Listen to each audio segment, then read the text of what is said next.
మీరు ఇంజనీరింగ్ చేశారా? జాబ్స్ కోసం సెర్చ్ చేస్తున్నారా? 3600 మందికి పైగా స్టూడెంట్స్ కి జాబ్స్ వచ్చేలా చేసిన code Gyan 100 days software course లో జాయిన్ అవ్వండి. మీ కెరియర్ ని బిల్డ్ చేసుకోండి. హాయ్ హలో నమస్తే, welcome back to Suman TV. ప్రస్తుతం మనతో పాటు ఉన్నారు రామ్మోహన్ రావు గారు. నమస్తే అండి. నమస్తే అండి. రామ్మోహన్ గారు, ఇప్పుడు లవ్ బ్రేకప్ అయింది అనుకోండి, ప్రేమ విఫలమైతే మరి వాళ్ళ పెళ్లి అనేది పేరెంట్స్ చేతుల్లోకి వెళ్ళిపోతుంది అని చాలా మంది యువత భయపడుతున్నారు, కొంచెం ఆందోళన చెందుతున్నారని అనుకోవాలి. దీని గురించి ఏం చెప్తారు మీరు? ముఖ్యంగా యువతకు అనేది బాగా తెలుసుకోవాల్సినటువంటి విషయం ఇది ఉండేది. ప్రస్తుత కాలంలో ప్రేమలు చాలా ఎక్కువైపోయినాయి. గతంలో కంటే కూడా ప్రస్తుత సమాజంలో యువత ఎక్కువ ప్రేమకే ప్రిఫరెన్స్ ఇస్తున్నారు. యువతకు ప్రేమకు ప్రిఫరెన్స్ ఇస్తూ ఏమవుతున్నారంటే కొన్ని సఫలమవుతున్నాయి, కొన్ని విఫలమవుతున్నాయి అన్నమాట. సఫలమైనంత వరకు బాగానే ఉంటుంది, విఫలమైనప్పుడే వచ్చే సమస్య అంతా అక్కడే వస్తుంది అనమాట. విఫలమైనప్పుడు ఏమవుతుంది, అట్లా అబ్బాయి అట్లా అమ్మాయి ఇద్దరు కూడా బాధపడతారు. ఆ కారణాలు అంటే ఎన్నైనా కారణాలు కావచ్చు. అందువల్ల మొట్టమొదటిగా నేను చెప్పేది ఏంటంటే, ప్రేమించే ముందే కొద్దిగా జాగ్రత్త పడండి యువత. మీరు ఇష్టపడచ్చు అందరినీ, కొంతమందికి చూడంగానే ప్రేమించాలా అని చెప్పని అలా ఉంటుంది అనమాట. చూసి పాటలు కూడా వస్తుంటాను చూసి చూడంగానే. కాబట్టి అలా పోకుండా కొద్ది రోజులు గమనించుకోండి ఎట్లా మంచిగా ఉన్నారా, మీ అభిప్రాయాలు కలిసినా లేదా అనుకొని. తర్వాత ఒకవేళ మేము పెళ్లి చేసుకుంటే ఎట్లా ఉంటుంది మా జీవితం అనేది అని కూడా ముందే బ్యారేజ్ చూసుకోండి ఉండేదుక. ఏమంటే ఇక్కడ ఎన్నో ఫ్యాక్టర్స్ వస్తాయండి ఉండేదుక. ఈ ప్రేమ సక్సెస్ చేసుకోవడానికి కానీ, ప్రేమ ముందుకు వెళ్ళడానికి కానీ ఎన్నో ఫ్యాక్టర్స్ వస్తాయి. వాళ్ళ ఫ్యామిలీ బ్యాక్గ్రౌండ్స్ ఉంటాయి ముఖ్యంగా ఉండేదుక. ఇద్దరు ఫ్యామిలీ బ్యాక్గ్రౌండ్స్, అమ్మాయి ఫ్యామిలీ బ్యాక్గ్రౌండ్ బాగుండి అబ్బాయి బ్యాక్గ్రౌండ్ పూర్గా ఉంటే ఖచ్చితంగా వాళ్ళు ఒప్పుకోరు ఉండేదుక. అలా విధంగా ఇక్కడే అబ్బాయి హై సొసైటీలో ఉండే అమ్మాయి లేకపోతే కానీ వాళ్ళు, ఎందుకంటే ప్రస్తుతంలో మా అబ్బాయికి అరేంజ్మెంట్ చేస్తే నాకు ఇంత కట్నం వచ్చి అంత కట్నం వచ్చేది, ప్రిస్టేజ్. కట్నం అని అనకూడదు అనుకోండి. ఇప్పుడు వేరే లాభాలు ఉంటాయి అని చెప్పి అనుకోవాలన్నమాట, కట్నం నుంచి కాకుండా. కానీ అట్లా ఉండేది మాకు, ఆ పెద్ద సంబంధం వచ్చేది అనే దాంట్లో పోతున్నారు అనమాట. కాబట్టి ముందే మీరు ఎట్లా ఉంటుంది వాళ్ళు మా ఫ్యామిలీకి వస్తే, ముఖ్యంగా ఏంటంటే అమ్మాయిలు పెళ్ళైన తర్వాత వీళ్ళతో ఉండేది మన ఇప్పుడు ప్రస్తుత సమాజం అన్నమాట. కానీ వాళ్ళ పాటికి వాళ్ళు జాబ్ చేసుకొని వెళ్ళిపోతారని అది వేరే విషయం అనుకోండి. ఫస్ట్ ఆడ నుంచి ఆలోచించుకొని అన్నీ సరైనది అనుకున్నప్పుడే మీరు ప్రేమ లేకపోండి. అప్పుడు కూడా ఎన్నో కష్టాలు వస్తాయి, కానీ ఎదుర్కోండి మీరు. కొద్దిగా చిన్నగానే ఫంక్ అయిపోయి వాళ్ళట్ట వీళ్ళట్ట అన్నారు అని చెప్పి అనుకొని విడిపోవద్దండి. ఎన్ని సమస్యలు వచ్చినా కానీ ప్రేమను సఫలం చేసుకునేదానికే ప్రయత్నించండి. నిజంగా ప్రేమిస్తే ప్రేమను సఫలం చేసుకోవడానికే ప్రయత్నించండి. కానీ ఏదో వాడు చెప్పినాడు వీడు చెప్పినాడు అనే వాటిల్లో మీరు పడకండి ఉండేది. చాలామంది అసూయతో కూడా మీరు మంచిగా ఉన్నారంటే అది అయిపోతుంది ఇప్పుడు ప్రస్తుతంలో ఉండేది. నేను ప్రేమించావా అనుకున్నాను, వాడు ప్రేమించాడే, వీడు ప్రేమించాను, అట్లాంటివన్నీ ఎన్నో జరుగుతూనే ఉంటాయి. కాబట్టి మీరు అని లేకుండా ఏ జంట అయినా కానీ ప్రేమించినప్పుడు దాన్ని సఫలం చేసుకుని ప్రయత్నించండి. ఒకవేళ ఎట్టి పరిస్థితుల్లో ఏమైనా ప్రేమ విఫలమైతే మీరు మీ తల్లిదండ్రులకు సాధ్యమైనంత వరకు, తల్లిదండ్రులు కూడా అనుకోవచ్చు, మాకు ఏమైందిలే, నా కొడుకు ప్రేమించినాడు, అది అయిపోయింది, అట్లా అయిపోయింది, ఇంకేంది, నేను నా ఇష్టం వచ్చిన సంబంధం చేసుకోవచ్చు, నా ఇష్టం వచ్చినట్టు బెనిఫిట్స్ పొందొచ్చు, అట్లా అని చెప్పి ఆలోచించద్దు. మీరు అలా చేసిన దానివల్ల వాళ్ళ జీవితము ప్రస్తుతానికేమో మీరు పేరెంట్స్ బాగానే లాభపడచ్చేమో, మీ సొసైటీలో మీ గౌరవం పెరుగుతుంది, ఎన్నెన్నో ఫ్యాక్టర్స్ మీరు ఆలోచించవచ్చు. కానీ వాళ్ళ జీవితం మాత్రము నాశనం అయిపోతుంది. ఏముంది, కొద్ది రోజులు ఉంటారు, పెళ్ళి అయిపోయిన తర్వాత మంచిగా అయిపోతారు అనే ధోరణి మార్చుకోండి. పెద్దలు ముఖ్యంగా ఆ ధోరణి మార్చుకోవాలండి. ఎప్పటికైనా కానీ వాళ్ళ లోపల అనేది అంతర్గతంలో వాళ్ళకు వేదన పడుతూనే ఉంటారు అన్నమాట. కాబట్టి అమ్మాయి అయినా అబ్బాయి అయినా కానీ ఇప్పుడు నువ్వు పెళ్లి చేస్తే ఆ అమ్మాయి జీవితం కూడా నాశనం చేసినట్టు అవుతావు అనమాట, ఇంకొక అమ్మాయి జీవితం కూడా నాశనం చేసినట్టు అవుతావు అనమాట. ఆ పరిస్థితి రానివ్వకండి ఉండేది. కొద్ది టైం ఇవ్వండి. మీరు వెంటనే తీసుకొచ్చి చేసేస్తాం పట్టాట అన్నది ఉండదు. ఒకవేళ ఎన్ని కారణాల వల్ల, ఏ కారణాల వల్ల ప్రేమ విఫలమైతే కొంత టైం ఇవ్వండి వాళ్ళకు. 1 or 2 years 3 years వాళ్ళకి తీసుకుని టైం తీసుకొని, అప్పుడు వాళ్ళు పూర్తిగా ఒకరికొకరు ఒకవేళ సరే ఈ పరిస్థితి వచ్చిన చేసిన అనుకున్నప్పుడు అప్పుడు కావాలంటే మీకు సంబంధించినటువంటి సంబంధం చూసుకొని అట్లా చేసుకోండి. అందువలన ఇప్పుడు వెంటనే ప్రేమ విఫలం కాగానే దొరికినాళ్లే మాకు అని చెప్పి తీసుకెళ్ళి వాడికి ఏదో ఒకటి కట్టబెట్టి చేసి వాళ్ళ జీవితం అయితే నాశనం చేస్తే ఫ్యూచర్లో 3 జీవితాలు నాశనం చేసినట్టారు. ఒకవేళ ఇంకొక అమ్మాయికి కూడా మళ్ళీ పెళ్లి 4 జీవితాలు నాశనం అయిపోతాయి అన్నమాట. కాబట్టి ఈ ఆలోచనలు మానుకోండి. ఎందుకంటే నేను ఎందుకు ఇవి చెప్తున్నానంటే అనుభవించి చెప్తున్నాను. అనుభవించి చెప్తున్నా, స్వయం అనుభవంతోనే చెప్తున్నాను నేను. ఇప్పటికేంటి ఇప్పుడు నాకు 67 ఏళ్ళు అండి. 67 ఏళ్ళు ఇప్పుడు నాకు ఉండేది. నేను MBBS చదివేటప్పుడు అప్పట్లోనే సరే అనుకోకుండా ఇంకా లవ్ చేసుకోవడం జరిగింది. అప్పట్లో చదువుకునేటప్పుడే లవ్ చేసుకోవడం జరిగింది. ఎన్నో అనుకున్నాం అనమాట ఉండేదుర్క.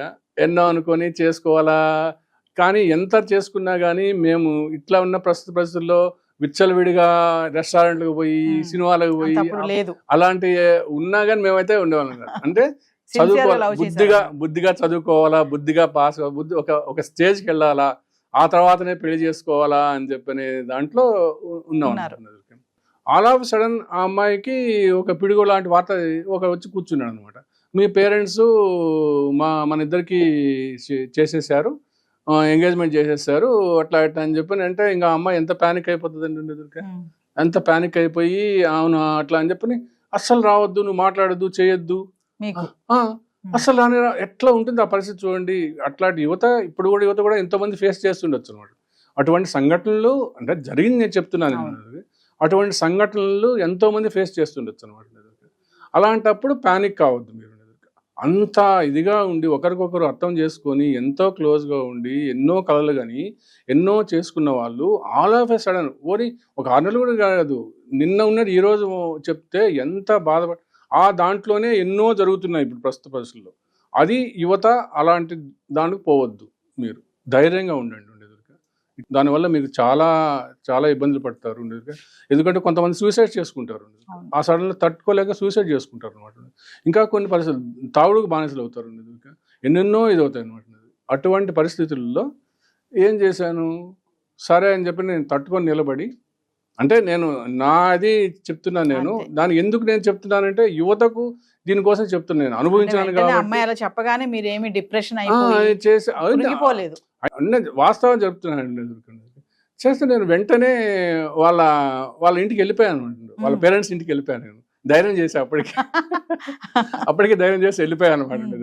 వెళ్ళిపోయి చేసి అమ్మాయి కూడా చెప్పలేదు, నేరుగా వెళ్ళిపోయాను. నేను వెళ్ళిపోయి వాళ్ళ పేరెంట్స్ను మార్నింగ్ వెళ్ళిపోయి కూర్చొని ఏమండి ఇట్లా వాళ్ళ అప్పుడున్నా ఏముంది, లవ్ ఇవ్వంటారు, చదువుకొని పంపిస్తే మీరు లవ్ ఇవ్వంటారు, ఏమో కాదు అని చెప్పని ఆయన ఎగిరినాడు అనమాట.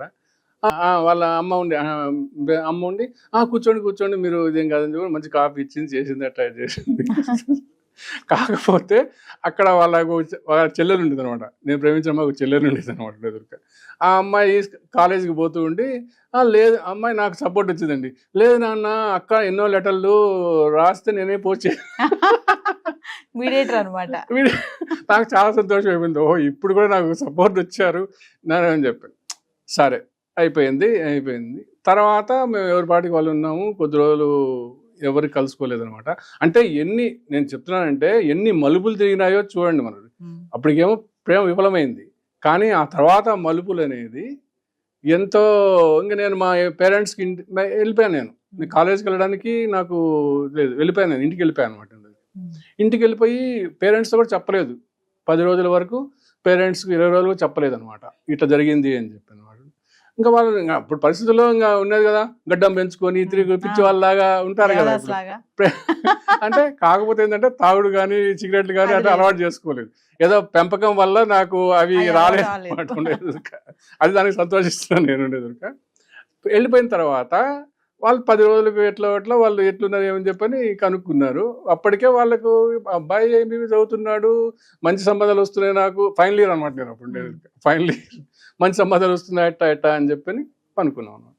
అంతే సరికి ఓపెన్ అయిన తర్వాత మంచి అంతే మంచి పని అయిపోయింది. ఏం చేసింది అనుకున్నాం, ఏదో పోనీ మీరు చేసుకున్నా మాకేం అభ్యంతరం లేదు, కానీ ఏం చేద్దాం, జరిగిపోయింది, పట్టింది, ఇంకేం పట్టించుకోకు నువ్వు పా అని చెప్పని. నాకేంటి అప్పట్లో ఈ అమ్మాయి కంటే అందమైన అమ్మాయిని పెళ్లి చేసుకోవాలా, నన్ను వాళ్ళు ఎవరో వచ్చారని చెప్పని నన్ను కాదని చెప్పని వెళ్ళిపోయిందే, ఈ అమ్మాయి కంటే మంచి అమ్మాయిని పెళ్లి చేసుకోవాలా అని చెప్పని సరే వెళ్ళండి ఎతకండి నేనే చెప్పాను. వెతకండి నన్ను ఫిక్స్ చేశారన్నారు కదా, వాళ్ళ పేరెంట్స్ ఏదో చేశారు కదా, నన్ను కాదని చెప్పింది అని చెప్పానని వాళ్ళు ఇదే ఛాన్స్ అని చెప్పని మొత్తం తిరగడం మొదలుపెట్టారు అనమాట. మొత్తం అప్పుడు కంబైన్డ్ ఆంధ్రప్రదేశ్ కదా, అన్ని చోట్ల తిరిగినారు, ఓ 10 రోజులు తిరిగినారు, ఏదో తిరిగినారు, ఎంత అయిపోయింది. ఆఖరికి అట్టాయిడ్ చేసుకొని మాది ఎక్కువ అంటే మా కడప దగ్గర అండి, అక్కడ నుంచి ఇదేదంతా తిరుగుతాం అన్నమాట. లాస్ట్ హైదరాబాద్కి వచ్చాం అనమాట. మా దాంట్లో చదువుకున్న వాళ్ళు తక్కువ ఉంటారు అనమాట. అప్పట్లోనే 30 ఏళ్ళ కింద తక్కువ ఉంటే దాంట్లో ఒక తెలిసిన వాళ్ళని అడిగితే మీకు అంటే మా క్యాస్ట్ చేయాలని చెప్పి, అది మాది ఇంటర్ క్యాస్ట్ అండి, అది చెప్పడం మర్చిపోయాను. మేము ప్రేమించుకున్న వాళ్ళు ఇంటర్ క్యాస్ట్ అనమాట. దాంట్లో జరుగుతాయని చెప్తే వాళ్ళు ఏమన్నారంటే, మీ అబ్బాయి ఎంబీబీఎస్ చదవండి, ఇక్కడ ఎవరు అంత చదువుకున్న వాళ్ళు ఎవరు లేరు, బీసీ కమ్యూనిటీ బ్యాక్వర్డ్ క్లాస్ కమ్యూనిటీలో అంత ఎక్కువ లేరు, కాబట్టి ఒక ఫ్యామిలీ ఉంది వాళ్ళు చదువుకున్న వాళ్ళు. సరే అని వాళ్ళ దగ్గరికి పోయినాం అనుకుంటున్నారు. వాళ్ళ దగ్గరికి పోతే వాళ్ళు మంచిగా రివ్యూ చేసుకొని చేసి ఉందండి, ఒక డాక్టరు ఉండి, ఆమె హోమియో డాక్టరు, కానీ జాబ్ చేస్తుంది, అప్పటికే జాబ్ చేస్తుంది. జాబ్ చేస్తుంటే నేను చదువుకుంటున్నా, అమ్మాయి జాబ్ చేస్తుంది, ఎట్లా అని చెప్పని సరే చూద్దాము అని చెప్పి, వాళ్ళ ఇంకో చెల్లెలు ఉంది చేద్దామని చెప్తే సరే కాదన్నారు. ఆ తర్వాత కొద్ది రోజులు గట్రా జరిగింది అనమాట. జరిగిన తర్వాత ఆ అమ్మాయిని 5 ఏళ్ళు పెద్ద ఉంటుంది మీ అబ్బాయి కంటే అన్నారు. జాబ్ 5 ఏళ్ళు కాదు 10 ఏళ్ళు పెద్ద అనమాట. అప్పట్లో మనము నచ్చితే 10 ఏళ్ళైనా చేసుకోవచ్చండి, నచ్చకపోతే దాంట్లో జరగదు అనమాట. సరే వద్దని చెప్పి వచ్చేసాం అనమాట. వద్దని వాళ్ళు వెంటబడినారు అనమాట. డాక్టర్ సంబంధం వదులుకోలేక చేయలేక 10 ఏళ్ళు పెద్ద ఏందండి, అప్పుడు గాంధీ చేసుకున్నాడు, వీళ్ళు చేసుకున్నారు, వాళ్ళు చేసుకున్నారు, ఇది సరే అయిపోయింది. తర్వాత ఇక్కడ మళ్ళీ మొదలైంది అనమాట ఈ లవ్. వచ్చేసిన తర్వాత మా ఫ్రెండ్ వాళ్ళ మ్యారేజ్ ఒకటి కడపలో జరుగుతుంది అనమాట. కడపలో జరుగుతూ ఉంటే ఆ మ్యారేజ్కి కంపల్సరీగా నేను వెళ్ళాలా, ఆమె రావాలన్నమాట. చేసుకునే వాళ్ళు ఓకే, అందరూ వాళ్ళతో కూడా కడప కాబట్టి అందరూ ఒకే చోట ఉంటాం కాబట్టి వస్తుంది. అప్పుడు ఎస్కార్ట్ అనమాట, ఎక్కడ ఏం జరుగుతుందని నాకు ఒక ఎస్కార్ట్ ఇచ్చినారు, ఆ అమ్మాయికి ఒక ఎస్కార్ట్ ఇచ్చి పెళ్లిలో కలుసుకున్నాం అనమాట. ఇక్కడే జరుగుతుంది అనమాట, సినిమాల లాగా జరిగింది అనమాట. ఇక్కడే జరిగే విషయం జరిగితే పెళ్ళి అయిపోయింది. పెళ్ళి అయిపోయిన తర్వాత కింద భోజనాలు పెట్టేవాళ్ళు అనమాట. కింద భోజనాలు పెట్టేసిస్తే కూర్చొని ఉంటే ఆమె లడ్లు తీసుకుని అందరూ పెట్టుకుంటూ వచ్చి నా దగ్గరికి వచ్చి, కాలేజ్ ఎగ్గొట్టి ఎన్ని రోజులు ఉంటావు, ఎన్ని రోజులు తిరుగుతావు నువ్వు, కాలేజ్ ఎగ్గొట్టి ఎన్ని రోజులు తిరుగుతావు, కాలేజీకి రా, రేపు అయిపోయింది పెళ్ళి అయిపోయినాక రా కాలేజీకి అని చెప్పి అంటే లడ్డు కావాలా నాయన అట్ట పెట్టి వెళ్ళిపోయింది. వెళ్ళిపోయిన తర్వాత సరే అయిపోయిన తర్వాత మళ్ళీ కాలేజీకి వెళ్ళినాము. కాలేజీకి వెళ్ళిపోయిన తర్వాత అప్పుడు మాకు ల్యాండ్లైన్ ఫోన్లు అనమాట, సెల్ ఫోన్ లేవు. ల్యాండ్లైన్ ఫోన్లో ఒకసారి ఫోన్ చేసింది, ఒకసారి వచ్చిపోతావా అని చెప్పింది. వెళ్ళిన తర్వాత బోర్ను పట్టుకొని ఏడ్ చేసింది అనమాట. లేదు మా పేరెంట్స్ వాళ్ళు అతను మిస్లీడ్ చేశాడు, మా పేరెంట్స్ కన్ఫర్మ్ చేశారు, నువ్వు చదువుకో, ఇవన్నీ అట్లా లవ్ వాడు ఎవడో వచ్చి మిమ్మల్ని జస్ట్ డిస్టర్బ్ చేశాడు, మీకు ఎటేం చేయాలి, కానీ ఇట్లా కనుక చదువుకో అని చెప్పనేసి, అందువల్ల మళ్ళీ మనము కలిసి ఉందాము, చేద్దాము, మళ్ళీ పెళ్లి చేసుకుందాం, మనం చదువుకు అయిపోయిన తర్వాత పెళ్లి చేసుకుందాము అని చెప్పని మళ్ళీ వచ్చింది. సరే అదే కావాల్సింది కదా మనకుండే దొరిక, అట్లా అని చెప్పి జరిగిపోతే అక్కడేమో పేరెంట్స్ వాళ్ళు ఇక్కడ హైదరాబాద్లో ఉండే వాళ్ళు 10 ఏళ్ళు పెద్ద వాళ్ళు ఫోన్ల మీద ఫోన్ చేసి ఎట్టో కూడా చివరికి అనేది వాళ్ళు రాండి మీ చిన్నమ్మాయిని అడిగారు కదా, మీ చిన్నమ్మాయిని చూస్తాము అట్లా ఇట్లా అని చెప్పని పిలిచారనమాట. పిలిస్తే సరే అని చెప్పని ఊరికే ఇట్లా అంటున్నారు అని చెప్పి ఏమైతే సరే వెళ్ళిరా అని చెప్పని చెప్పానంటే అక్కడికి వెళ్ళిన తర్వాత లేదు చిన్నమ్మాయిని కాదు పెద్ద అమ్మాయి కానీ మళ్ళీ వాళ్ళు ప్లేట్ రాయించారు అనమాట. సరే అని చెప్పి నేను ఉండకుండా వచ్చేసాను అనమాట. వచ్చేసిన తర్వాత ఇక్కడికి వచ్చిన తర్వాత కర్నూలుకు చదువుతున్నాను. కర్నూలుకి వచ్చిన తర్వాత మా పేరెంట్స్ కూడా మళ్ళీ హైదరాబాద్ నుంచి కర్నూలుకి వచ్చారు. నువ్వు ఎందుకు వచ్చేసావు, ఏదో ఉండదు అది.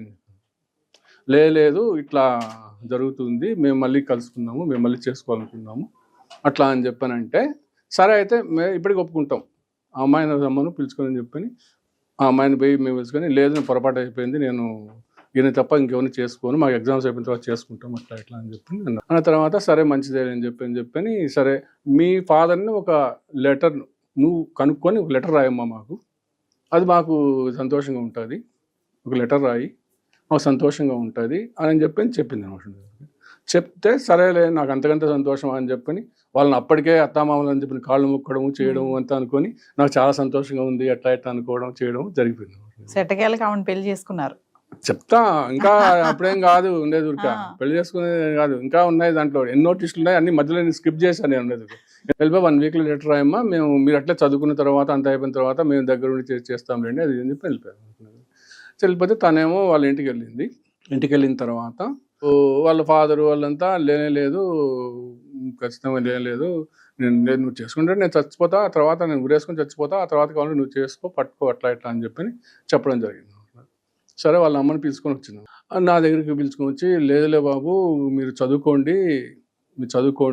చదువుకున్న తర్వాత ఇంకా మిగతా 2 ఆడపిల్లలు పెళ్లి చేయాలా, నేను చేసిన తర్వాత మళ్ళీ ఆ తర్వాత మిమ్మల్ని నెమ్మదిగా ఆయన కన్విన్స్ చేసి మీ ఇద్దరికి చేస్తాలేండి అట్లా అని చెప్పేది. చేస్తా అని చెప్తే ఈ అమ్మాయి ఏం చెప్పిందంటే లేదు వాళ్ళంతా కథలు చెప్తున్నారు ఊరిక, అది అయ్యే పని కాదులే, ఉండేది కాదు, మా నాన్న కరెక్ట్గా చెప్పేసాడు, నేను ఎట్టి బస్సులో ఒప్పుకోను, నేను చచ్చిపోతా, కావాలంటే ఆ తర్వాత మీరు పోయి పెళ్లి చేసుకోండి అని చెప్పి అన్నాడు. ఇట్టటి పరిస్థితుల్లో ఇంకా నేను చేయలేనులే ఇంకెందుకు ఆమె ఏదో నిన్ను ఊరిక మభ్యపెట్టడానికి చెప్తుంది, 4-5 ఏళ్ళు ఉండండి పీజీ చేసుకోండి అది ఇది అని చెప్తాంది, అది జరిగేది కాదు అట్లా ఇట్లా అని చెప్పని ఆమె చెప్పి అప్పట్లో సినిమా డైలాగ్ లాగా నాకు ఏదన్నా అయితే నువ్వే వచ్చి నాకు అన్నీ చేసి నువ్వు చెయ్యి అది ఇది అని చెప్పి ఆ సినిమా డైలాగ్ కూడా కొట్టేసి వెళ్ళిపోయినా అనమాట. వెళ్ళిపోయిన తర్వాత ఇంకా మా పేరెంట్స్కి అవకాశం దొరికింది అనమాట. ఇంకా 2వ అవకాశం ఇచ్చినా కానీ ఇది చేయలేదు, ఆ అవకాశాన్ని కూడా చేసుకోలేదు. ఇంకా ఎన్నిసార్లు అని ఉంటావు, ఇంకా మేము చెప్పినట్టు వినేసేసేయి. పెద్ద నాకంటే 10 ఏళ్ళు పెద్ద అన్న వాళ్ళనే ఒప్పుకోను వద్దు అని అంటే లేదు, ఎందుకంటే పేరెంట్స్కి ఏం ఆలోచించారు, ఓహో వాళ్ళది మంచి సంబంధము, ఇంకా మాకు ఒక 2-3 చెల్లెళ్ళు ఉన్నారు పెళ్లి కావాల్సిన వాళ్ళకు 2 తమ్ముళ్ళు ఉన్నారనమాట. అంటే మా ప్రబోధులు ఉన్న వాళ్ళు మా ఫాదర్ని ఏం పెట్టారంటే మీ అబ్బాయి చేసుకున్నాడు అనుకో 10 ఏళ్ళు అట్టయితే ఏముంది ఇంకా మా 2 తమ్ముళ్ళని మీ 2 కూతుర్ని ఇచ్చేస్తాను, హైదరాబాద్ నవాబుని చేసేస్తాను మీ కొడుకును అని చెప్పని వాళ్ళ పెద్దన్న ఉండేవాడు అనమాట.